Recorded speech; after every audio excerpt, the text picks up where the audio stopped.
અને એમ કહો કે ખાતર લેવા જવું છે, નાના ખેડૂત હોય 5 વીઘા 10 વીઘા 12 વીઘા 8 વીઘા જમીન હોય, એને 1 કે 2 થેલી ડીએપી ખાતરની જરૂર પડતી હોય, એને પરાણે જબરજસ્તીથી ઓલો બાટલો ભટકારે છે કે બાટલો લઈ જવાનો. લૂંટી લેવાની વાત નથી તો શું છે? કયો બધા મને ભાઈ, જે વસ્તુ નથી જોતી એ શું કામ આપવાની? અને એટલી વાત નથી, પૈસા દેતા ખાતર મળતું નથી. કે મળે છે આ ગામમાં?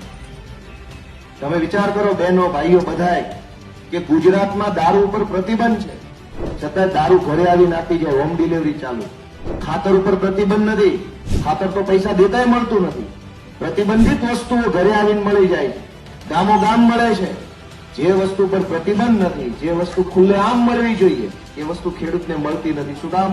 કે ભાજપના માફિયાઓ ઇન્ડસ્ટ્રીયલ ખાતરનો બેફામ દુરુપયોગ કરે છે. મોટી મોટી કંપનીઓને જોઈએ એટલું ખાતર મળી જાય છે અને ખેડૂતના હાથમાં ખાતર નથી આવતું.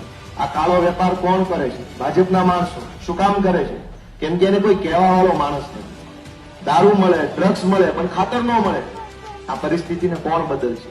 તમને એમ થાય ઘરની બહાર નીકળ્યા, ખાતર લેવા ગયા તો લૂંટાઈ ગયા. મંડળીમાં લોન લેવા જાઓ, ધિરાણ નવા જૂનું કરવા જાઓ, આખા પૈસા ભરવા પડે. આખા પૈસા ભરવા હાટું થઈને ક્યાંકથી વ્યાજવા લેવા પડે. એ 2 દિવસ પૂરતા વ્યાજવા લો એટલે 10,000 એ લઈ જાય. અને ક્યારેક તો એવું બને કે એની નોટો 2 દિવસ પછી મંડળીમાં ખાંચી આવી જાય. કે ન થાય આવું? પણ ઉપલા પૈસા લઈને આપણને નવા જૂનું કરી દે તો વાંધો શું છે?